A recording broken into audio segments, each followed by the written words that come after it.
bienvenue sur cette vidéo YouTube sur les traits de base pour le brush lettering. Si vous me suivez sur Instagram, vous savez que j'ai mis en ligne il y a quelques temps sur mon site internet 2 guides à télécharger gratuitement donc sur les traits de base. Un pour les feutres à pointe fine et l'autre pour les feutres à pointe large. J'en profite pour vous dire encore merci, vous avez vraiment été nombreuses, enfin surtout nombreuses j'imagine, à le télécharger. Je ne pensais pas qu'il vous plairait autant, j'ai eu beaucoup de retours positifs, donc merci beaucoup. Si vous ne l'avez pas téléchargé, vous pouvez, n'hésitez pas à vous rendre sur mon site, donc www.bobopepissenlit.com. J'essaie de vous mettre donc l'adresse sous la vidéo, sinon dans mon profil YouTube. Vous pourrez donc les télécharger gratuitement dans l'onglet Apprendre puis contenu gratuit. Alors quand je l'ai publié, j'avais fait quelques vidéos donc de démonstration rapidement sur Instagram, parce que j'avais fait un challenge à l'époque. Voilà, il était temps, je trouve, que j'accompagne ça avec des vidéos vraiment avec des explications, donc pas à pas vraiment pour tous les traits de base. Voilà, donc on va démarrer.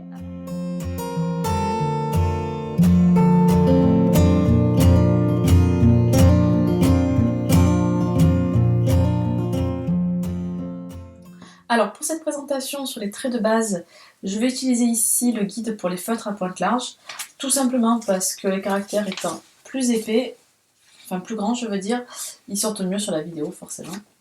Et je vais utiliser donc les Brush Pen 68 de Stabilo. Je les ai découverts il y a peu de temps et vraiment je les trouve top pour débuter. La pointe, c'est une pointe moyenne. Alors on peut utiliser aussi forcément les brush pen d'Edding ou les brush pen de Tombow qui sont vraiment top aussi. Voilà, donc ici les Stabilo. Et je vais utiliser une feuille de papier calque. Alors le papier calque, je trouve ça très pratique parce que c'est du papier lisse, donc les stylos glissent bien dessus. Et ça permet de s'entraîner sans imprimer et réimprimer son guide à chaque fois. Alors le guide, je l'ai conçu sur 2 semaines, un peu comme un challenge, jour par jour. Alors j'ai fait la première semaine de manière verticale et la deuxième semaine on travaille de manière oblique. Alors c'est en fonction du ressenti de chacun évidemment, ça rentre beaucoup en jeu. Moi je trouve, c'est mon avis personnel évidemment, mais je trouve que déjà que maîtriser la pointe pinceau de ces feutres, les déliés, les pleins, c'est déjà quand même une difficulté quand on démarre, je trouve. Alors en plus, quand il faut conjuguer avec l'aspect oblique, je trouve pas ça évident. Voilà. Et en plus, c'est vrai qu'on peut, autant de manière oblique, c'est quand même plus esthétique, autant on peut avoir très bien envie d'écrire aussi de manière verticale. Donc je me suis dit que c'était quand même plus sympa de proposer les deux. Après, en fonction de votre ressenti, vous verrez dans l'entraînement. Alors sur chaque journée, alors je ne vais pas tout reprendre, sur chaque journée, donc il y a donc les traits de base qui vont être travaillés, des explications, et vous trouverez aussi sur certaines pages, donc par exemple sur les courbes, voilà, des choses à éviter, des petites astuces. Voilà, hop, j'ai tout enlevé. Alors, pour donc le premier jour, le lundi, on va travailler sur les déliés et les pleins. Alors, on va commencer avec les déliés. Les déliés, c'est tout simplement ces traits ascendants, donc ces traits où on monte. On va partir, je vais essayer de zoomer un petit peu pour que vous puissiez voir. Voilà. On va donc partir de la base et sans pression, en utilisant vraiment que la pointe de son feutre, avec vraiment une pression très légère, on n'appuie pas sur son feutre. On va monter en restant parallèle. Donc ici, vous avez les lignes en pointillés qui sont des guides, qui vous permettent donc de travailler vraiment de manière verticale ici, puisqu'on est sur la semaine 1. Donc, hop, j'oublie mon calque. On part donc de la base et avec une pression légère, on monte jusqu'à la médiane. On n'appuie pas et on reste avec une pression donc légère et constante jusqu'à la médiane en restant parallèle. Ensuite, on passe donc sur la même journée aux traits descendants, ce qu'on appelle les pleins. Donc là, c'est l'inverse. On va venir partir de la médiane pour aller jusqu'à la base, on va descendre. Et on va venir écraser vraiment sa pointe de manière constante. Donc on exerce vraiment une pression forte sur la pointe de son feutre, de la médiane jusqu'à la base. On n'oublie pas, voilà, de se repérer avec les lignes justement en pointillé pour garder l'aspect vertical ou l'aspect oblique si on travaille sur la deuxième semaine. Donc vraiment une pression constante. On n'hésite pas à écraser la pointe de son feutre. Voilà.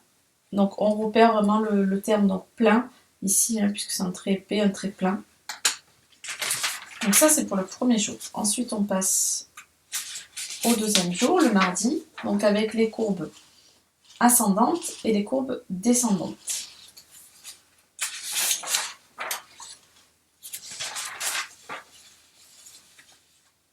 Donc on va faire la courbe ascendante, donc la courbe ascendante qui monte.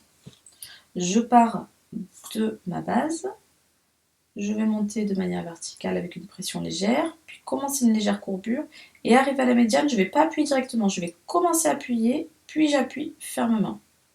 Alors là je suis allée trop doucement pour l'explication, et du coup j'ai pas eu une jolie courbure. Alors, il ne faut vraiment pas appuyer directement quand on arrive à la médiane, parce que sinon on va avoir une cassure en fait dans notre courbe qui va vraiment pas être esthétique. Il faut légèrement appuyer quand on arrive au niveau de la médiane, puis quand on est 1 mm à peu près sous la médiane, on va appuyer fermement. Donc je commence avec une pression légère, la courbure, je commence à appuyer, puis j'appuie fermement. C'est vraiment voilà, une continuité, on n'appuie pas directement. Je commence à appuyer, alors une pression légère, je commence à appuyer, puis j'appuie fermement. Voilà, pour avoir vraiment une courbe harmonieuse, on n'appuie pas quand on arrive sur la médiane, mais 1 ou 2 mm après, on commence la pression forte. 1 ou 2 mm après. Donc pression légère, puis on commence à appuyer et pression forte. Toujours le mardi, donc on est sur les courbes maintenant descendantes. Je vais mettre à côté, donc là on descend. Donc là, encore une fois, c'est l'inverse. On part de la médiane, on appuie fermement, et pareil, on ne relâche pas d'un coup, on commence à relâcher pour remonter avec une pression légère.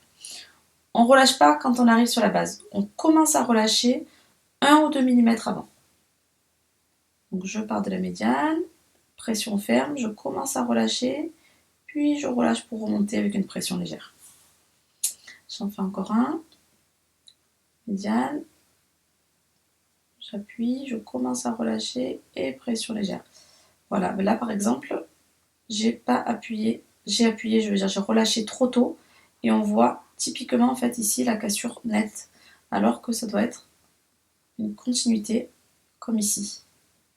Voilà, j'en refais du coup un dernier. Alors, pression ferme, je commence à relâcher et je relâche pour remonter. Voilà, on a vraiment une continuité.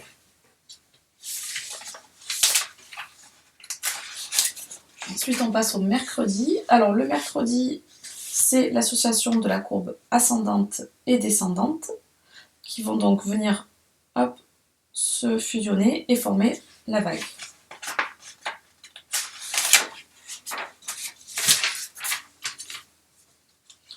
Donc le mercredi, hop, on fait cette vague. Comme la courbe ascendante, je commence avec une pression légère, je commence la courbure, je commence à appuyer, j'appuie fermement, je commence à relâcher et je remonte avec une pression légère. C'est vraiment un enchaînement, voilà, là, on joue sur les différentes pressions. Je commence à appuyer, j'appuie fermement, je commence à relâcher et je remonte avec une pression légère.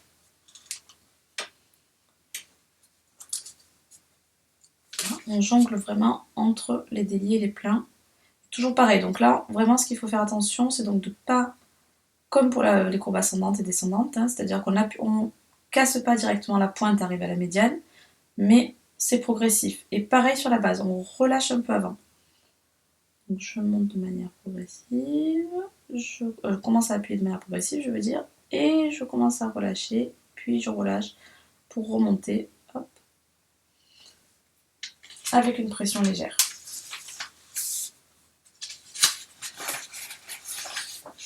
Ensuite, on passe à jeudi, donc pour le quatrième type de trait de base avec les ovales.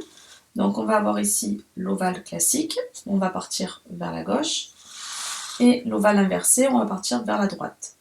Donc l'ovale classique, par exemple, on le retrouve pour la lettre A, et l'ovale inversé, on va le retrouver plutôt pour la lettre B. puis d'autres lettres évidemment. Alors l'ovale, je crois que l'ovale c'est vraiment le trait de base le plus difficile. Donc là il faut vraiment pas hésiter à s'entraîner, puis même quand on le maîtrise bien, c'est encore difficile quelquefois. Alors là, vraiment le plus important c'est de ne pas partir de la médiane. On part 1 ou 2 mm avant. On va commencer avec un trait ascendant, arrivé en haut je commence à appuyer, puis j'appuie fermement. Je commence à relâcher, puis je relâche et je vais venir rejoindre mon trait de base. Hop, pas un joli arrondi. L'important c'est vraiment de partir un petit peu avant.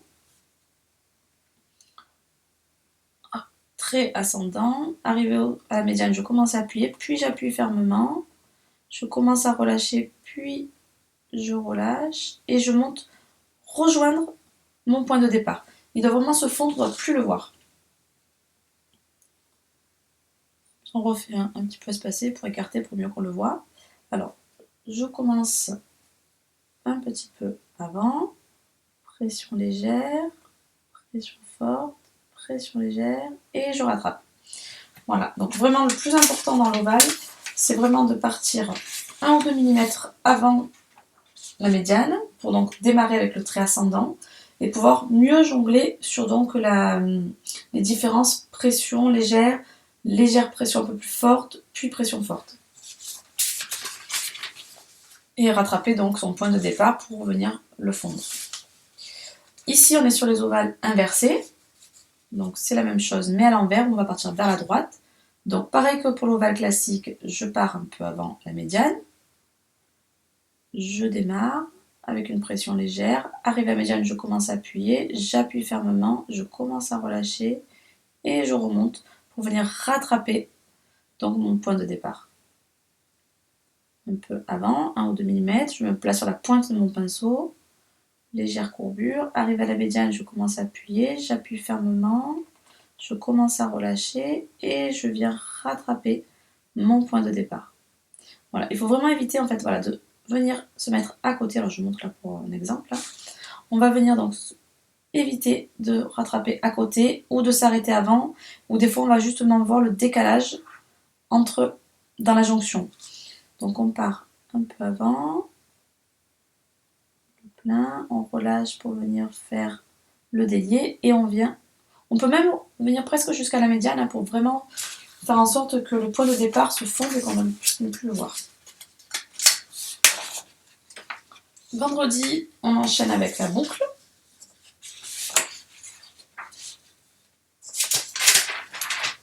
Donc la boucle, un peu comme l'ovale. Alors cette fois-ci, on part sur la base. On part de la base. On va venir faire premier début de boucle. Et arrivant en haut, on commence à appuyer. On appuie fermement et on relâche pour venir avec un trait léger, un trait fin sur la base. Donc là, c'est un peu plus facile que l'ovale puisqu'on ne va pas avoir à jongler en fait, pour remonter. Mais on va continuer en fait sur la base, donc pression légère, arrivé en haut, je commence à appuyer, j'appuie fermement, je commence à relâcher, puis pression légère sur la fin. On peut les enchaîner aussi, moi c'est vrai que je m'arrête, mais on peut enchaîner donc les trois. Donc toujours on joue sur la pointe du feutre, on commence la courbure, arrivé en haut, j'appuie fermement, je commence à relâcher et je reviens sur ma pointe de feutre.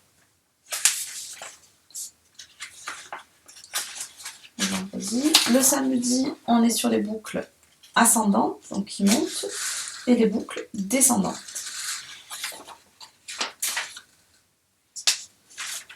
Alors la boucle ascendante, alors là, je trouve que c'est quand même bien plus facile que l'ovale, mais bon, on retrouve quand même la même gestuelle de transition, mais qui est plus facile puisqu'on ne va pas avoir à revenir. Donc on part cette fois-ci de la médiane, avec une pression légère, je commence une courbure. Arrivé tout en haut, je commence à appuyer, puis j'appuie fermement, mais cette fois-ci de manière verticale jusqu'en bas. Je pars de la médiane, pression légère donc sur la pointe de mon feutre. Arrivé en haut, je commence à appuyer, puis j'appuie fermement jusqu'à la base. Sur le fin dernier. pression légère sur la pointe du feutre, je commence à appuyer, puis j'appuie fermement jusqu'en bas. Donc ça c'est pour la boucle ascendante puisqu'on démarre en montant. Et la boucle descendante,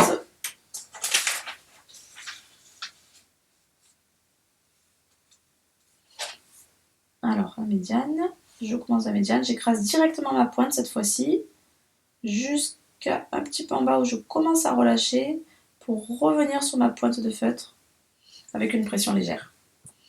Donc pression forte quasiment jusqu'en bas, je commence à relâcher et je viens sur ma pointe de feutre venir rattraper ma base. Une pression forte, je commence à relâcher et pression légère. J'en fais un dernier, donc là je suis de manière verticale, j'appuie, je commence à relâcher, je relâche et je viens sur ma base. Voilà, ensuite le dimanche c'est entraînement libre, à vous de voir ce que vous avez eu. Là vous avez éprouvé le plus de difficultés, donc je vous laisse choisir, j'imagine que les ovales vont revenir, c'est quand même pas évident. Voilà, et après, bon, je ne vais pas reprendre puisque c'est la même chose, mais de manière oblique. Donc, pour la deuxième semaine, voilà, là, on va donc bien se repérer aux grilles, aux lignes, pardon, en pointillés. Pour garder, voilà, on reste parallèle. On fait vraiment attention au parallélisme, là, par rapport aux lignes à pointillés. Et ensuite, donc, on travaille de manière oblique. Mais généralement, quand on a fait la première semaine de manière verticale, je trouve ça bien plus facile. Voilà. Ensuite, donc, si vous maîtrisez les traits de base, n'hésitez pas à vous rendre donc, sur mon compte Instagram ainsi que sur mon site internet. Vous verrez, voilà, je propose donc une formation sur les lettres, étape par étape, avec 1h30 de vidéo, des guides. Et ensuite, pareil, la même chose pour les connexions, donc apprendre à connecter les lettres les unes avec les autres. Voilà, je vous dis à bientôt.